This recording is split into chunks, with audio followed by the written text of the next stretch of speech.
So yeah, thank you all for being here today. I'm going to talk about how to achieve an efficient work environment between designers and engineers. And this talk is going to be focused on teams that are developing a product or iterating on a product for a long time. And by the end of this talk, my goal is to give you guidelines that you can apply into our processes. So yeah, I'm Margarida. I'm currently a product designer at Joint Rover, and I love creating experience that people can understand and use.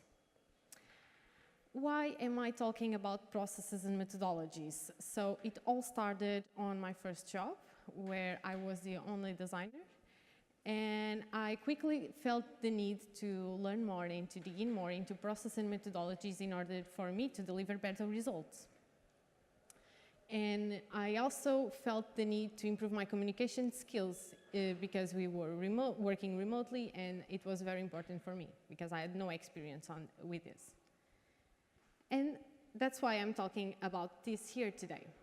So I'm going to start the talk by defining again what is a productive and an efficient team. And then I'm going to explain why and how can we successfully include engineers into the design phase. And then I'm going to give a few tips for the end of implementation and support and iterating on this process. And yeah, how do we define productive and efficient teams? For that, I bring you an example of an inefficient team, which I think we all know what it is. So in this case, designs are approved after hours and hours of back and forth. Devs are taking a long time implementing the designs because they are blocked, and they have to book a lot of meetings with the designers. And also, implementation does not match the mockups due to improper communication in the end. And clearly, this is a team that is not working, and they are spending a lot of time and money with this back and forth within teams. And they could be using this time to improve the product and to focus on bigger features or bigger tasks. On the other hand, a productive and an efficient team, for me, is a team, and in this example I have here a team that do the research and designs are being approved, reviewed by the members of the company. Team members do not spend more than 3 to 5 hours in meetings per week. Engineers are never blocked on the designers for assets or other type of material. And teams are searching to see if there are doubts to clarify before the implementation. And implementation always match the designs that team envisioned. And engineers and designers work together to achieve compromises between each other. And yeah, this is clearly a team that communicates well with each other, and the base of this is the transparency that they use on a daily basis. They spend more time on the discovery and the design phases before the implementations to make sure that engineers have everything they need during the implementation. And okay, so why and how can we successfully include engineers into this phase? So the why is that it's going to get everyone on board, clarifies problems that need to be solved, and clarifies the solutions for the engineers. So engineers have the clear view that why are you solving this problem for your product, and what is the solution and you explain the solution that is in your mind, and you explain why is it good for your product as well. Also helps prioritizing things for them during the implementation phase, and is less meetings during the processes because there are no doubts, so less time wasted in the future. And okay, how can we achieve this?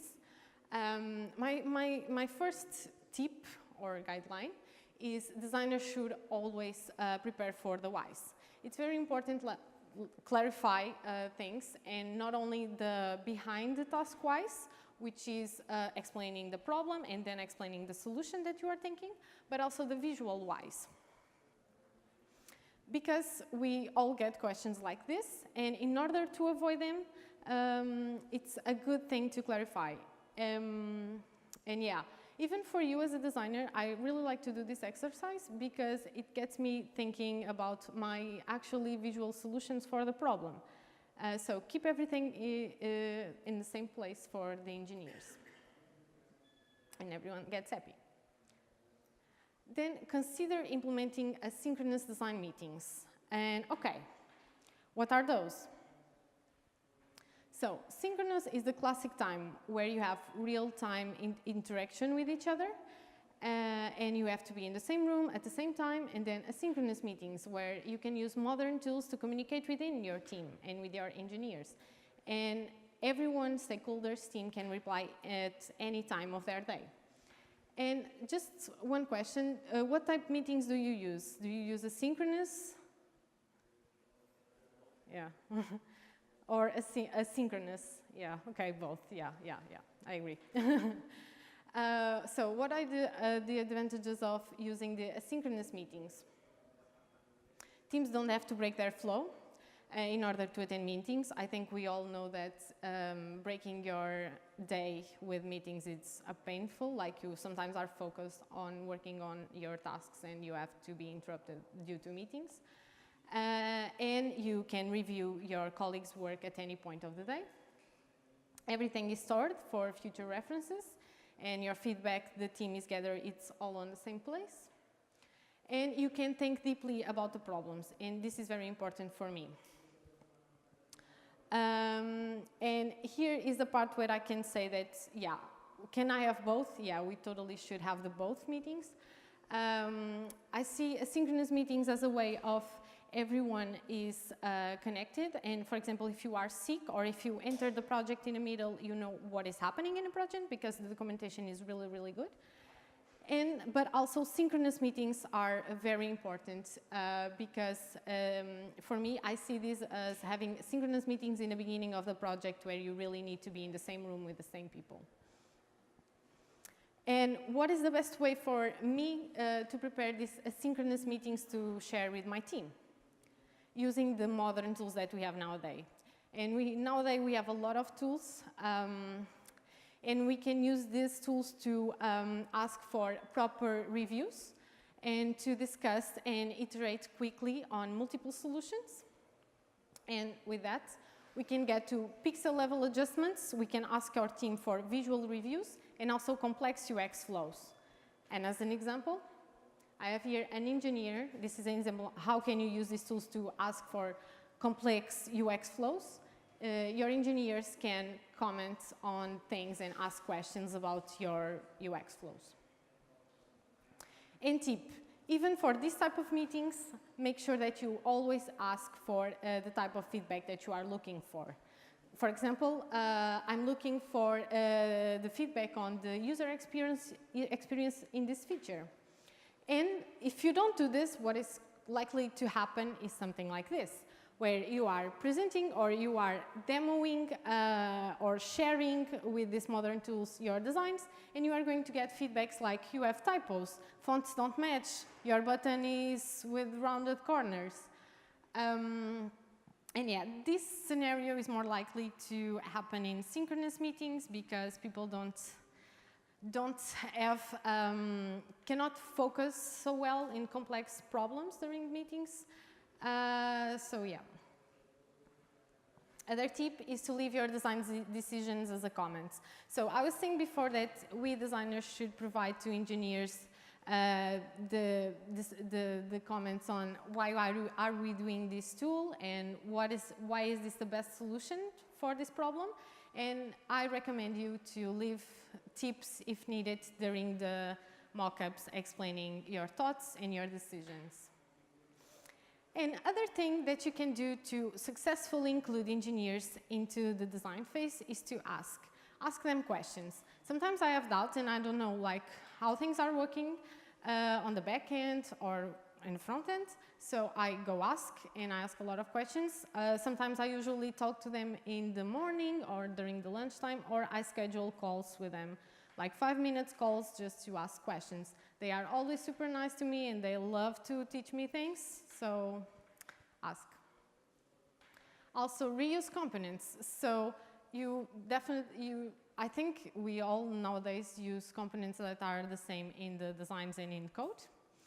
And try to reuse always the same components, because this way developers are not going to spend time rebuilding components and creating new things, and they can focus on the important things later in the project.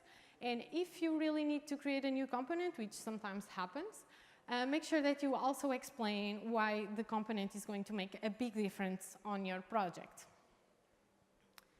Invite engineers to user testing sessions, of course. You not only are going to receive suggestions from them, which I also really like, it's going to empower the relationship with them and the user. And finally, you and your engineers, it's crucial that you speak the same languages, because you are not going to have components on your design system that have one name, and then the engineers on the code have the same comment but with another name. And to see if we are aligned, I brought you a little quiz with using material design terminology to see if we are all in the same place. So yeah, it's quiz time. So my question here is, what is the name of the element with this red box? So it is a bottom drawer, a menu, or a list. So raise your hands for bottom drawer. No, no one? Raise your hands for menu. Raise your hands for lists. And the right question is bottom drawer. What is the name of the element here that's with the arrow, red arrow? So it is a tab, it is a text field, or it is a divider. So raise your hands for tab. Raise your hands for text field. Raise your hands for divider. Very good, it is a divider. What is the name of this section here with the red box? So it is a header, it is a banner, or a message. So raise your hands for header. Raise your hands for banner. Raise your hands for message. And the right solution is a banner. Congrats, everyone. Okay, second part of the process. Obviously, designers need to be also present during the end-of phase. So, your designs are approved, the team is happy, everyone is aligned, everyone knows why this is important for the product. Try to keep mockups up to date is the first thing. Sometimes you reach compromises with your engineers on small details like tables or small details of the UI. And yeah, you don't have time to redo the mockups all again. And this is easier if you are using symbols. So with symbols you can change one, and sometimes it gets like it updates all of them. But sometimes you don't have time neither for that, because you are now focusing on the new tasks that you are going to build in the future.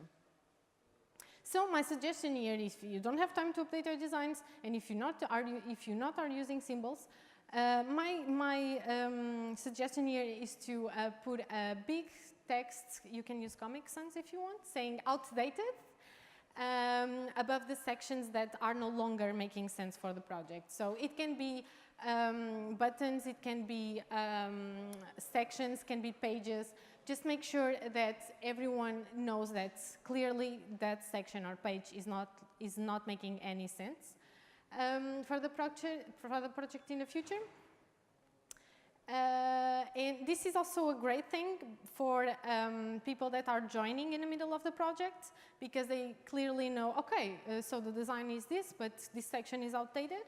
So what is implemented makes sense. Other thing is, do not forget about the copy. Yeah, so sometimes it doesn't make sense to put the final copy into the designs because it's too early to have the copy already.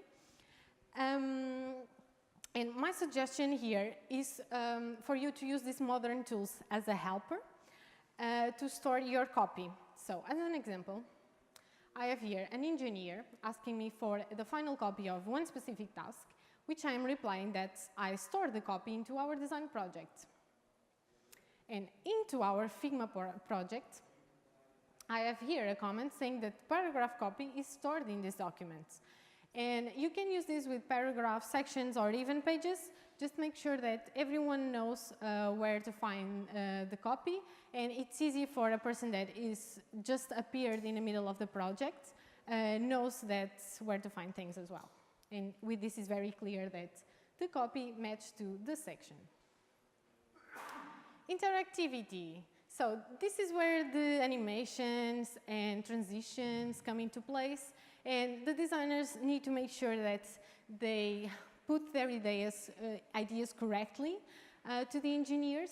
And they can use the modern tools as well, Principle, After Effects, which is not modern, but also a handy tool. Or they can go straight to HTML, CSS, or JavaScript. Sometimes you don't have time to do this, and my suggestion is make sure that you use modern tools to comment or to share examples of other products that use same animations or transitions that you have in your mind, to make clear that your engineers understand and also comprehend what they are going to build in the future. And if none of these tips work, you can also schedule calls or make meetings with them to try to reach compromises here. Assets. Okay, so for the assets, my suggestion is, keep everything as a source of truth, in a source of truth file, because you are going to get questions like this. So icons, where are the icons? Where can I find pictures? Can you compress this image? And source of truth, up to you where you store it, up to you how you store it, and why am I talking about compressing images? Because it might not be exactly the designer job to compress images, but we are all a team, and if I can help my engineers to spend less time in the future, I'm going to compress the images because it's going to take me 10 seconds. And I'm going to put my images all compressed into my assets folder. And this is an example of a modern tool. And we are on this is InVision, we are on the assets page. And here you can see that I have images, fonts, icon, illustrations, everything that my team needs. Checklist time. So I like to do checklists to see if I have everything. And it's very important on this phase that you store the things that you have on your checklist all in the same place. So I don't know if you use Google Docs to store the problems or if you use Jira or Trello, but make sure that on those tools you have the links for the designs, to the copy, to your assets, interactivity, and so on. And so we are now on the implementation and support phase. So we support our engineers to all this process. And now our job was supposed to be done, right? We did our designs. Engineers are now going to implement. They have clear ideas on their heads, but this doesn't happen sometimes. The processes are not perfect, of course, and we also need to be present on this phase. And to start is to do review engineers' work. Here I like to schedule time into my, my sprint or my weeks to like 30 minutes to review their work when they need it, or I also like for them to ask me, Margarida, this week you can take 30 minutes to review this feature, and I'm going to schedule that time, and I'm going to do a synchronous review of their work. And this can also lead to a bigger question, which is if designers should comment on pull requests, and it once again depends on the methodology of the team. I already did it, and it went well, so it's really up to the team. And here is, sometimes companies have QA testers that also enters on this part of the process. And it's an opportunity for the designers to work with them, but also everything that I was saying to you of storing things as a source of truth files and so on, it's also great for the QA testers don't have doubts on what you are building or presenting. Frustrations and conversations. This is basically if you notice that your engineers are not happy building your designs, make sure, clearly someone is not happy, make sure that you talk with them, and if you see that are really get frustrating, try to understand the why and why it's not working, and yeah, go grab a coffee with them, talk to them. Oh, no? And finally, final presentations for everyone. So I think it's a good practice for you when you have, you worked for a feature for a long time, present to the team, present to the stakeholders, show your work. It's very important for you as a team to do it. And you and the engineers should be involved here at this stage. And the process is working. And the final part of the process is to iterate. You are not going to nail the process at first, of course. These are a long-term process that you iterate over and over again. And the most important thing for me here is to do retros. Formal retros where you document everything, you document what went well and what not. And you understand like what you can do better. So yeah, retros. And the most important thing on retros is to see progress from every week. The periodicity of the retros, it's not really that important as long as you see progress to every meeting. And the main takeaway of this talk for me is that the process needs to be adjustable. So you are not, you cannot have a rigid process that, okay, no, I read this online and this is working for that team, so we are going to do the same, but sometimes for us doesn't work. So yeah, adjustable process. And all of these methodologies and all of these processes to achieve what? To achieve a healthier and happy workplace where empathy, transparency, and confidence are the base of the team, where everyone is informed about the company and product decisions, teams compromising on details, like I was saying before, engineers and designers compromising on things, and also educate the new joiners.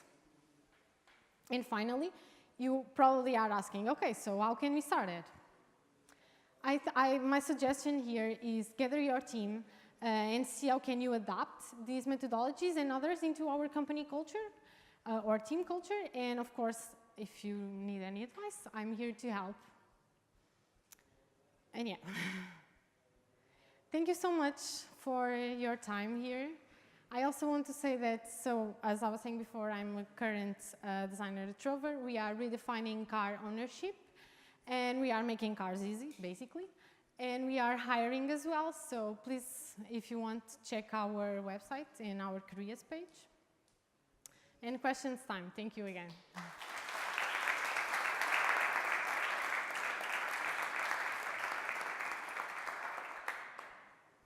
Sim.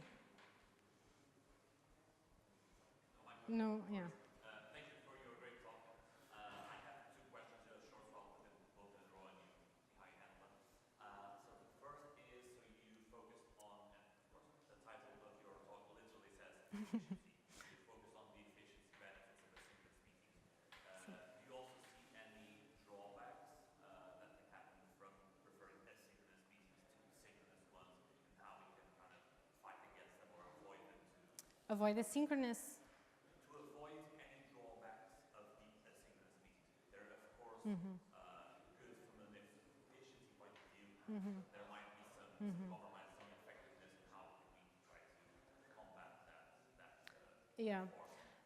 So yeah, I think the most important thing before you put your work out there for the team asynchronously is to make sure that everyone is aligned, because if you don't do that, people are going to have a lot of questions, and in the end, you are going to spend more time sometimes explaining things because they are not clear on the solution, and then actually on them reviewing the work that you want. So my main takeaway, and what I already saw happen, is that, so I share a design with my team, I send the link, and they actually end up having a lot of questions. So yeah, clarification for me is the most important thing before you share your work. All right. And my second question is kind of related, which is, of course, you began your process on the design phase. What's your view on Yeah, definitely, definitely. It depends on the team and how your team is structured. But if the engineers are up to be on that phase, because sometimes they only want to know like why we are building this and why is the solution good. But if they want to be a part of the discovery phase, totally, I am totally up for that. I totally agree that is a good practice. No, no worries. Sim. Olá. I wanted to ask about naming. So you showed a couple of examples where we all failed at naming everything the same thing. And my question is it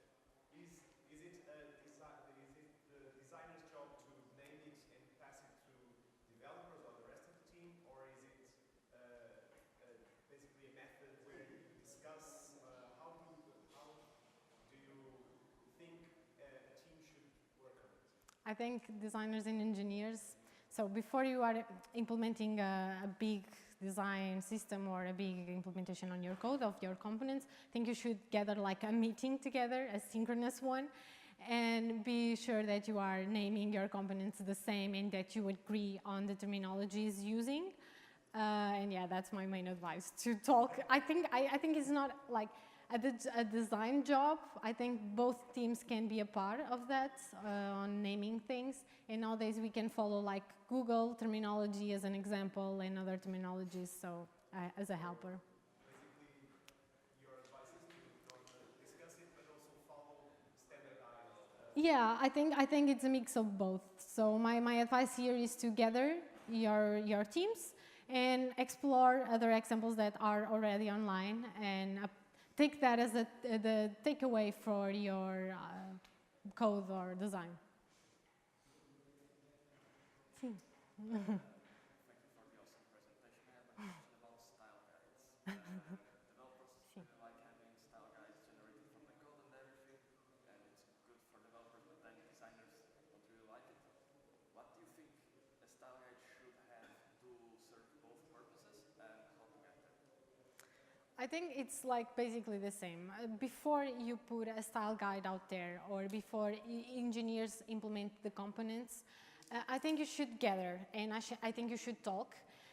Or even, this can be synchronous or asynchronous, but definitely get a compromise within teams and make sure that both like the process that they are using and they both like the way the style guide is presented or not. That is my main advice. Do you deal with a lot of component variations, or do you have like a static guideline? Sometimes the do new components usually happens when you are doing like a big redesign, and engineers sometimes have the old components in the code, and here you actually need to explain them or to have like a conversation with them to see like, okay, we are redesigning these components, we are putting new components into our style because it's important for the product due to X, Y, and Z. And that is when I noticed that happens more questions about doing new components and so on.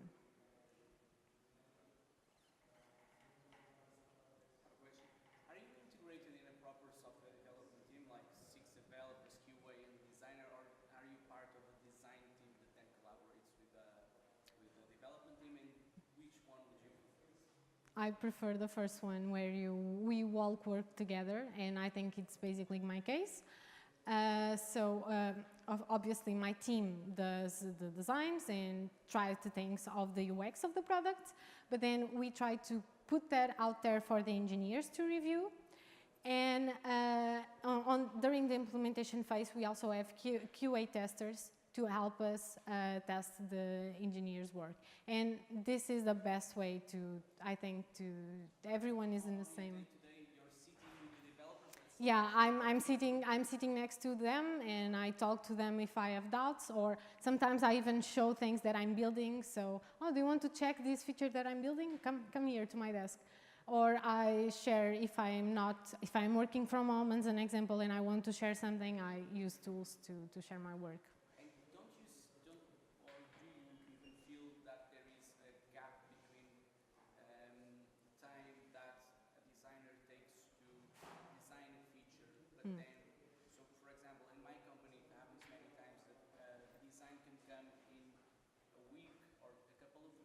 for something that will take a month or 2 months to Sometimes that develop? happens. And how do you complement that in order for you not to be really waiting for it?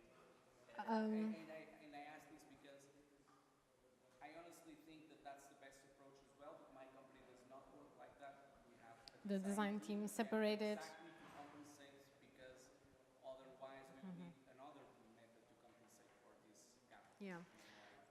So yeah, the designers need to always be working a little bit upfront, the engineers. But yeah, on my team, this all works because we all know why we are doing things and what the project is important for the project. And sometimes I think processes like yours need to be separated because, yeah, big features take a long time to implement. But for example, on my company, we are redesigning this new PDP flow, and which is going to take a lot of time implementing, like 1 month. And the designs were previously made a long time ago, but now I am doing the reviews to the engineers. So it's like a continuous project. So I share the designs. I have the designs on my mind. I can go back to the designs and explain my things in the future as well. But on the same time, I already moved on to bigger features. And now I'm going to go back and get my designs again to see if the matches what the engineers are implementing. But I am also working on new things. I hope that I answered your question. By the way, the question that I have as a curiosity, when you said retros, do you do retros with Yeah. the development team or between the design team? Between the design team. But it's also, you can do with engineers as well. I already did it in the past. It did not work for my team because we were a lot and we were spending a lot of time doing retros. And yeah, so we decided to separate things, but yeah.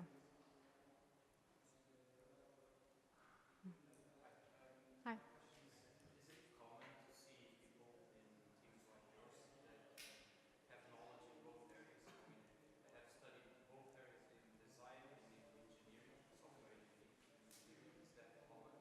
Because I think those people would be great assets to these kinds of teams to make the bridge between Yeah. different mindsets. I think it's getting common nowadays. Like nowadays, the designers also understand the code. At least they might not coding, but they understand. So if, for example, I can help engineers with small things, and I think that is getting common, like more and more and more. We now see teams that are complete, and now we see engineers that also understand about design things and UI and UX things. So that's why it's always great to have a match.